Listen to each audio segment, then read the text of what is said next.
जय श्री कृष्ण। राधे राधे।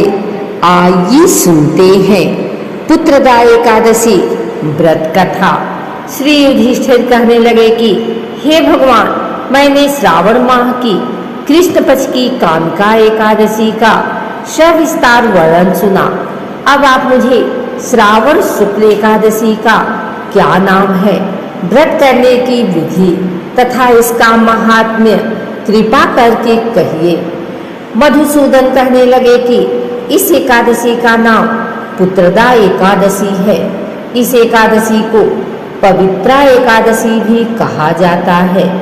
पुत्रदा एकादशी व्रत करने वाले व्यक्ति को पूजा के बाद श्रावण पुत्रदा एकादशी व्रत की कथा जरूर सुननी चाहिए।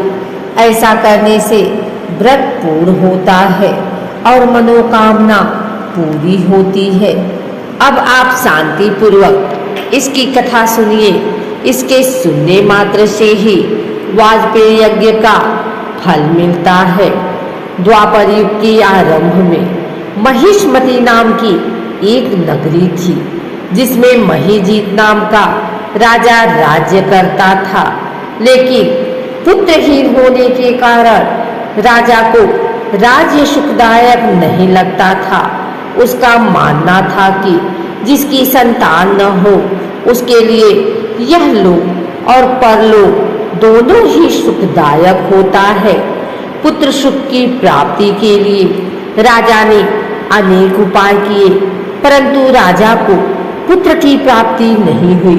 वृद्धावस्था आती देखकर राजा ने प्रजा के प्रतिनिधियों को बुलाया और कहा, हे प्रजाजनों, मेरे खजाने में अन्याय से उपार्जन किया हुआ धन नहीं है। न मैंने कभी देवताओं तथा ब्राह्मणों का धन छीना है। किसी दूसरे की धरोहर भी मैंने नहीं ली। प्रजा को पुत्र के समान पालता रहा। मैं अपराधियों को पुत्र तथा बांधवों की तरह दंड देता रहा। कभी किसी से घृणा नहीं की, सबको समान माना है। सज्जनों की सदा पूजा करता हूँ। इस प्रकार धर्मयुक्त राज्य करते हुए भी मेरे पुत्र नहीं है, सो मैं अत्यंत दुख पा रहा हूँ।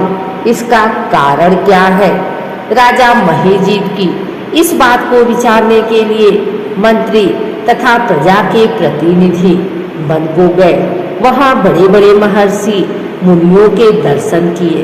राजा की उत्तम कामना की पूर्ति के लिए किसी श्रेष्ठ तपस्वी मुनि को देखते फिरते रहे। एक आश्रम में उन्होंने एक अत्यंत वयोवृद्ध धर्म के ज्ञाता, बड़े तपस्वी, परमात्मा में मन लगाए हुए, निराहार, जितेंद्रिय, जितात्मा, जीत क्रोध, सनातन धर्म के गुण तत्वों को जानने वाले, समस्त शास्त्रों के ज्ञाता महात्मा लोमश मुनि को देखा, जिनका कल्प के व्यतीत होने पर एक रोम गिरता था। सबने जाकर ऋषि को प्रणाम किया। उन लोगों को देखकर मुनि ने पूछा कि आप लोग किस कारण से आए हैं? निसंदेह मैं आप लोगों का हित करूंगा। मेरा जन्म केवल दूसरों के उपकार के लिए हुआ है, इसमें संदेह मत करो। लोमश ऋषि के ऐसे वचन सुनकर सब लोग बोले, हे महर्षि, आप हमारी बात जानने में ब्रह्मा से भी अधिक समर्थ हैं, अतः आप हमारे इस संदेह को दूर कीजिए। महिष्मतीपुरी का धर्मात्मा राजा महीजीत प्रजा का पुत्र के समान पालन करता है, फिर भी वह पुत्रहीन होने के कारण दुखी है। उन लोगों ने आगे कहा कि हम लोग उसकी प्रजा हैं, अतः उसके दुख से हम भी दुखी हैं। आपके दर्शन से हमें पूर्ण विश्वास है कि हमारा यह संकट अवश्य दूर हो जाएगा, क्योंकि महान पुरुषों के दर्शन मात्र से अनेक कष्ट दूर हो जाते हैं। अब आप कृपा करके राजा के पुत्र होने का उपाय बतलाएं। यह वार्ता सुनकर ऋषि ने थोड़ी देर के लिए नेत्र बंद किए और राजा के पूर्वजन का वृतांत जानकर कहने लगे कि यह राजा पूर्वजन में एक निर्धन वैश्य था। निर्धन होने के कारण इसने कई बुरे कर्म किए। यह एक गांव से दूसरे गांव व्यापार करने जाया करता था। एक समय ज्येष्ठ मास के शुक्ल पक्ष की द्वादशी के दिन मध्याह्न के समय वह जबकि 2 दिन से भूखा प्यासा था, एक जलाशय पर जल पीने गया। उसी स्थान पर एक तत्काल की ब्याही हुई प्यासी गौ जल पी रही थी। राजा ने उस प्यासी गाय को जल पीते हुए हटा दिया और स्वयं जल पीने लगा। इसीलिए राजा को यह दुख सहना पड़ा। एकादशी के दिन भूखा रहने से वह राजा हुआ और प्यासी गौ को जल पीते हुए हटाने के कारण पुत्र वियोग का दुख सहना पड़ा। ऐसा सुनकर सब लोग कहने लगे, हे ऋषि, शास्त्रों में पापों का प्रायश्चित भी है। अतः जिस प्रकार राजा का यह पाप नष्ट हो जाए, आप ऐसा उपाय बताएं। लोमस मुनि कहने लगे कि श्रावण शुक्ल पक्ष की एकादशी को, जिसे पुत्रदा एकादशी भी कहते हैं, तुम सब लोग व्रत करो और रात्रि को जागरण करो, तो इससे राजा का यह पूर्व जन्म का पाप अवश्य नष्ट हो जाएगा। साथ ही राजा को पुत्र की अवश्य प्राप्ति होगी।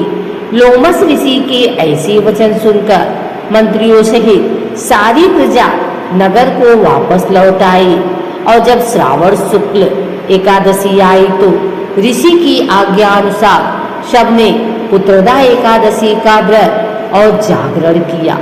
इसके पश्चात द्वादशी के दिन इसके पुण्य का फल राजा को दिया गया।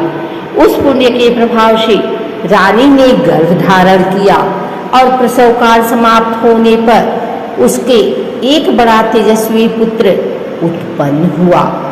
इसलिए हे राजन, इस श्रावण शुक्ल एकादशी का नाम पुत्रदा पड़ा।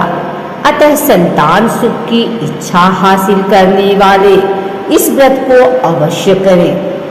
इसके महात्म्य को सुनने से मनुष्य सब पापों से मुक्त हो जाता है और इस लोक में संतान सुख भोग कर परलोक में स्वर्ग को प्राप्त होता है।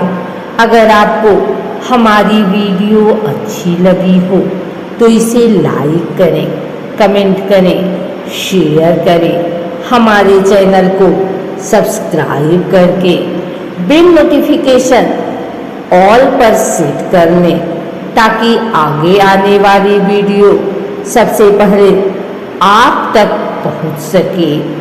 धन्यवाद।